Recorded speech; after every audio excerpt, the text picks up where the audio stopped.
नमस्कार दोस्तों। स्वागत करते हैं आप सभी का आपके अपने इस यूट्यूब चैनल में। दोस्तों, इस वीडियो में हम घटना चक्र पूर्वावलोकन के आधुनिक इतिहास में भारत में क्रांतिकारी आंदोलन से संबंधित कुछ इंपॉर्टेंट एमसीक्यूज को देखेंगे। ये सारे एमसीक्यूज जो है विभिन्न एग्जामों जैसे SSC, railway, banking, defence, state PCS और स्टेट गवर्नमेंट के आदि एग्जाम्स के लिए बहुत ही महत्वपूर्ण होता है। तो चलिए वीडियो को शुरू करते हैं। पहला प्रश्न है, 1899 में वीडी सावरकर ने मित्र मेला की स्थापना की, जो कि बाद में 1904 में किस सभा में परिवर्तित हो गई? तो इसका सही आंसर है अभिनव भारत। 1925 में राष्ट्रीय स्वयंसेवक संघ की स्थापना किसने की थी? तो केशव बलिराम हेजवेकर ने। अगला प्रश्न है, प्रसिद्ध बंगाली क्रांतिकारी बाघा जतीन का पूरा नाम क्या था? तो जतींद्रनाथ मुखर्जी था। अगला प्रश्न है, 1896-97 में पुणे में व्यायाम मंडल की स्थापना किसने की थी? तो चापेकर बंधु में।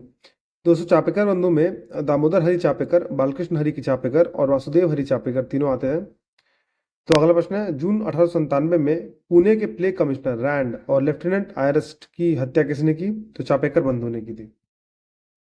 अगला प्रश्न है, दिसंबर 1909 में नासिक के जिला मजिस्ट्रेट जैक्सन की हत्या किसने की थी? तो अनंत लक्ष्मण केन्हरे ने की थी। अगला प्रश्न है, 1908 में हुए बर्रा डकैती का नेतृत्व किसने किया था? तो पुलिन बिहारी दास ने किया था। अगला प्रश्न है, 30 अप्रैल 1908 को किसने मजिस्ट्रेट डगलस किंग्सफोर्ड को मारने के लिए मुजफ्फरपुर में गाड़ी पर बम फेंका था? तो खुदीराम बोस और प्रफुल्ल चाकी। तो उसमें मजिस्ट्रेट डगलस किंग्सफोर्ड की तो हत्या नहीं हो पाई थी, लेकिन एक लेडी कैनेडी है, उनकी हत्या हो गई थी। 1908 में किस प्रसिद्ध मामले में अरबिंदो घोष और उनके भाई बरिंद्र घोष को दोषी ठहराया गया था? तो अलीपुर षड्यंत्र मामला में। अगला प्रश्न, अलीपुर षड्यंत्र मामले में सरकारी गवाह नरेंद्र गोसाई की हत्या जेल में गोली मारकर किसने की थी? तो कन्हैयालाल दत्ता और सत्येंद्रनाथ बोस ने। अगला प्रश्न है, अलीपुर मामले में किसने बड़ी बुद्धिमत्ता के साथ अरबिंदो घोष का बचाव किया था? तो चित्तरंजन दास, जिसे सीआर दास के नाम से भी जाना जाता था। दोस्तों, स्वराज पार्टी की स्थापना में इनकी महत्वपूर्ण भूमिका रही थी। और बिहार के संदर्भ में दोस्तों एक महत्वपूर्ण है कि जो गया जो सेशन हुआ था, गया अधिवेशन हुआ था, तो उसकी अध्यक्षता चित्तरंजन दास ने की थी। अगला प्रश्न है, क्रांतिकारी संगठन हिंदुस्तान रिपब्लिकन एसोसिएशन के संस्थापक कौन थे? तो सचिंद्रनाथ सान्याल, राम प्रसाद बिस्मिल, जोगेश चंद्र चटर्जी और चंद्रशेखर आजाद। अगला प्रश्न है, काकोरी ट्रेन एक्शन दिवस किस तारीख को हुआ था? तो 9 अगस्त 1925 को हुआ था। काकोरी ट्रेन एक्शन दिवस के लिए कौन से क्रांतिकारियों को फांसी की सजा दी गई थी? तो रामप्रसाद बिस्मिल, अशफाकुल्ला, रोशनलाल और राजेंद्र लाहिड़ी को। अगला प्रश्न, हिंदुस्तान रिपब्लिकन एसोसिएशन का एकमात्र सदस्य जो कौन था जिसे कभी भी नहीं पकड़ा जा सका? तो चंद्रशेखर आजाद को। इलाहाबाद के किस पार्क में चंद्रशेखर आजाद ने पकड़े जाने से बचने के लिए खुद को गोली मार ली थी? तो अल्फ्रेड पार्क में। अगला प्रश्न है, भारतीय स्वतंत्रता के लिए फांसी पर चढ़ने वाला पहला मुसलमान कौन था? अशफाकुल्ला खान। अगला प्रश्न, किस क्रांतिकारी ने फांसी की पूर्व संध्या पर दिए गए दूध को पीने से इनकार कर दिया था और कहा अब मैं केवल अपनी मां का दूध लूंगा? तो इसका सही आंसर है रामप्रसाद बिस्मिल। अगला प्रश्न, चंद्रशेखर आजाद और सरदार भगत सिंह जैसे क्रांतिकारियों द्वारा हिंदुस्तान सोशलिस्ट रिपब्लिकन एसोसिएशन की स्थापना कहाँ की गई थी? 1928 में दिल्ली के फिरोजशाह कोटला में।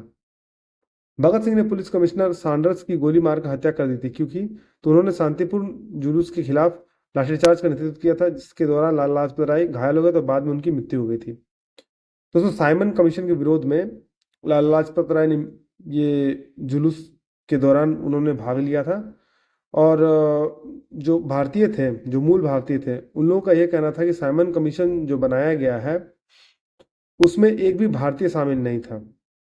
अगला प्रश्न है, 8 अप्रैल 1929 को भगत सिंह के साथ किसने विधानसभा में बम फेंका था?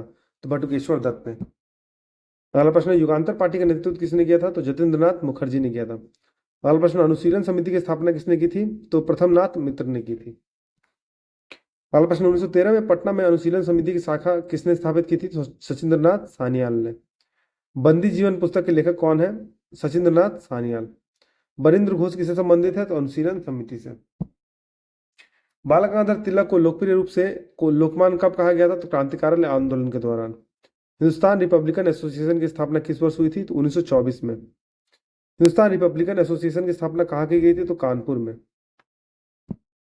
लोकप्रिय गीत सरफरोशी की तमन्ना अब हमारे दिल में है के लेखक कौन है? तो बिस्मिल अजीमाबादी। तो दोस्तों, सरफरोशी की तमन्ना अब हमारे दिल में है, ये जो है भगत सिंह के द्वारा फेमस किया गया था, लेकिन इसके जो ऑथर है, जो इसकी रचना की थी, वो बिस्मिल आजिमाबादी ने की थी।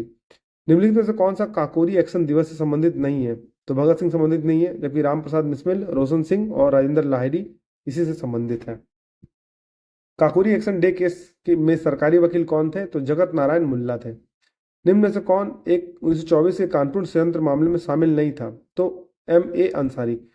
महत्वपूर्ण बिंदु देखते हैं दोस्तों। 17 मार्च 1924 को ऐसे डांगे M.N. राय, मुजफ्फर अहमद, नलिनी गुप्ता, शौकत उस्मानी, सिंगार वेल्लू चेट्टियार, गुलाम हुसैन और अन्य पर आरोप लगाया गया था कि वे कम्युनिस्ट के रूप में ब्रिटिश भारत की अपनी संप्रभुता के राजा सम्राट को पूरी तरह से वंचित करने की मांग कर रहे थे। एक हिंसक क्रांति द्वारा भारत को साम्राज्यवादी ब्रिटेन से अलग करना बोल्शेविक षड्यंत्र मामले में, जो कि अब कानपुर मामला कहा जाता है। दरो दीवार पे हसरत की नजर करते हैं, खुश रहो अहले वतन, हम तो सफर करते हैं। किनके द्वारा कहा गया था? वाजिद अली शाह के द्वारा। किसने सचिन सान्याल द्वारा स्थापित हिंदुस्तान रिपब्लिकन एसोसिएशन का नाम बदलकर हिंदुस्तान सोशलिस्ट रिपब्लिकन एसोसिएशन कर दिया था? चंद्रशेखर आजाद। इंकलाब जिंदाबाद का नारा किसने दिया था? तो भगत सिंह ने। भगत सिंह ने जब सरकार के विरोध में विधानसभा में बम फेंका था, तो वह कितने वर्ष के थे? तो 21 वर्ष से थोड़ा अधिक। तो भगत सिंह भारत के एक प्रमुख स्वतंत्रता सेनानी क्रांतिकारी थे। उनका जन्म सितंबर 1907 में हुआ था। भगत सिंह तथा बटुकेश्वर दत्त ने 8 अप्रैल 1929 को केंद्रीय विधानसभा में बम फेंका था। इस प्रकार केंद्रीय विधानसभा में बम फेंकने के समय भगत सिंह की उम्र 21 वर्ष से थोड़ा ज्यादा थी। 23 मार्च 1931 को भगत सिंह को फांसी दे दी गई थी। इसको शहीद दिवस के नाम से जानते थे। तो सुखदेव, भगत सिंह और राजगुरु किस तारीख को फांसी दी गई थी दोस्तों? तो 23 मार्च 1931 को। भगत सिंह का स्मारक कहाँ स्थित है? तो भारत के पंजाब के फिरोजपुर जिले में, फिरोजपुर शहर के पास हुसैनीवाला गांव में। अगला प्रश्न, लाहौर कांड में किस क्रांतिकारी को काला पानी की सजा देकर सेलुलर जेल अंडमान भेज दिया गया? तो बटुकेश्वर दत्त।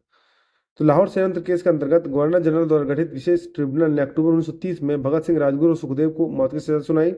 31 मार्च 1931 को भारत माँ के इन अमर सपूतों को फांसी दे दी गई, जबकि बटुकेश्वर दत्त को काला पानी की सजा देकर सेलुलर जेल अंडमान भेज दिया गया।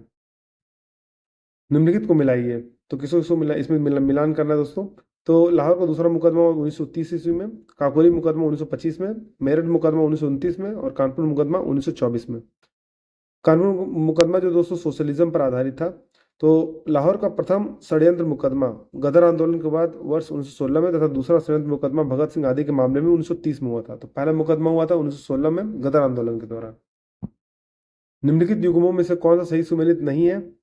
तो काकोरी षड्यंत्र प्रकरण जो है 1924 में नहीं हुआ था, वो 9 अगस्त 1925 में हुआ था। जबकि हावड़ा षड्यंत्र प्रकरण 1910 में हुआ था, विक्टोरिया षड्यंत्र प्रकरण 1914 में, लाहौर षड्यंत्र प्रकरण जो जैसा हमने देखा गदर पार्टी से रिलेटेड 1916 में और 1930 में भगत सिंह से संबंधित था। निम्नलिखित में से कौन सा युग्म सही सुमेलित नहीं है? तो नासिक षड्यंत्र के केस जो है रासबिहारी बोस से संबंधित नहीं है। रासबिहारी बोस से संबंधित है दिल्ली षड्यंत्र केस।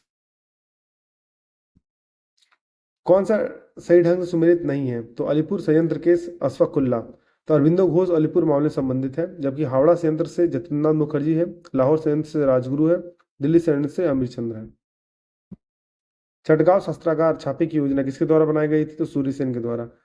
स्वतंत्रता संग्राम के लिए सबसे कम आयु के शहीद कौन थे? तो खुदीराम बोस। तो जब वो 18 वर्ष 8 महीने और 8 दिन का था, तब उसे फांसी दे दी गई। भारतीय रिपब्लिकन आर्मी IRA के संस्थापक कौन थे? तो सूर्य सेन थे। चटगांव सैन्य छापा कब पड़ा था? तो 18 अप्रैल 1930 को। 63 दिनों के उपवास के बाद जतिन दास को वीरगति प्राप्त हुई थी। उन्हें किस मामले में दोषी करार दिया गया था? तो लाहौर संयंत्र में। जतिन दास जेल में उपवास क्यों कर रहे थे? तो राजनीतिक कैदियों के साथ किए गए दुर्व्यवहार का विरोध करने के लिए। कल्पना दत्त की शस्त्रागार छापे से संबंधित थी। तो चटगांव शस्त्रागार छापा। काकोरी कांड के अभियुक्तों के बचाव के लिए किसकी अध्यक्षता में एक समिति गठित की गई थी? तो गोविंद बल्लभ पंत। हिंदुस्तान रिपब्लिकन एसोसिएशन के संस्थापक सदस्यों में से एक श्री योगेश चंद्र चटर्जी ने अपनी आत्मकथा लिखी थी। जीवनी का नाम क्या था? तो स्वतंत्रता की तलाश में। रिवोल्ट ग्रुप का संस्थापक कौन था? तो सूर्य सेन। पंजाब नौजवान भारत सभा का आयोजन 1926 में किसने किया था? तो भगत सिंह ने किया था। पहला प्रश्न है, निम्नलिखित में से कौन क्रांतिकारी गतिविधियों से जुड़ा था? तो इंडियन पेट्रियोटिक एसोसिएशन।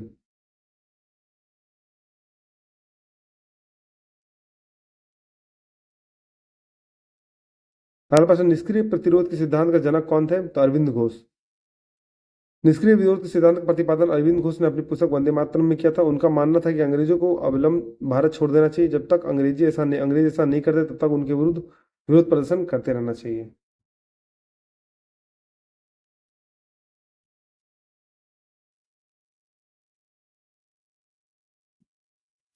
निम्न कथनों पर विचार किया तथा नीचे दिए गए कूट से सही उत्तर को चुनना है। तो सी सही है दोस्तों, एक और दो, यानी सुभाष चंद्र बोस ने फॉरवर्ड ब्लॉक का गठन किया था और Bhagat Singh Hindustan Republican Socialist Association के संस्थापकों में से एक था।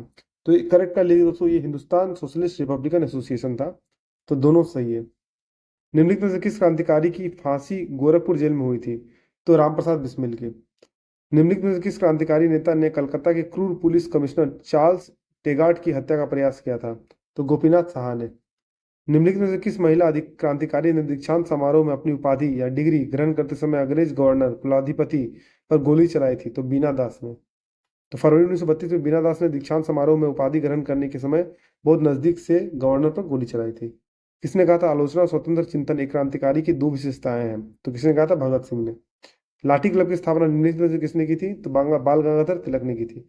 लाठी क्लब, हिंदू अखाड़ा, गणपति महोत्सव और शिवाजी महोत्सव आदि की स्थापना बाल गंगाधर तिलक ने की थी। विश्व युद्धों के बीच वर्षों में भारत में सक्रिय क्रांतिकारी आंदोलन के संबंध में निम्नलिखित में कौन सा कथन सत्य है?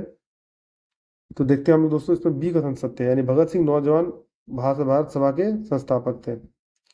तो भगत सिंह ने मार्च 1926 में नौजवान भारत सभा की स्थापना की थी। अनुशीलन समिति की स्थापना पी मित्रा और पुलिन दास द्वारा की गई थी। हिंदुस्तान रिपब्लिकन एसोसिएशन की स्थापना वर्ष 1924 में कानपुर में सचिंद्र नाथ सान्याल, रामप्रसाद बिस्मिल, जोगेश चंद्र चटर्जी ने की थी।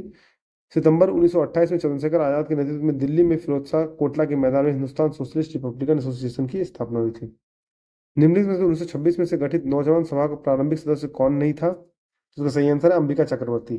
तो वर्ष 1926 में लाहौर वर्तमान पाकिस्तान में सरदार भगत सिंह, छबिल दास, यशपाल, रामचंद्र, भगवती चरण बोहरा आदि ने मिलकर नौजवान सभा की स्थापना की थी। इसका उद्देश्य भारत में मजदूर एवं किसानों का राज्य स्थापित करना था। अंबिका चक्रवर्ती इसमें बाद में शामिल हुए थे। दोस्तों अगर आपको वीडियो पसंद आए तो वीडियो को लाइक कीजिए, चैनल को फॉलो कीजिए, सब्सक्राइब कीजिए और बेल नोटिफिकेशन को प्रेस कर दीजिए ताकि इसी तरह की इंपॉर्टेंट अपडेट्स मैं आपके साथ साझा करता रहूँ। तो वीडियो में बने रहने के लिए धन्यवाद। मिलते हैं आपसे अगली वीडियो में।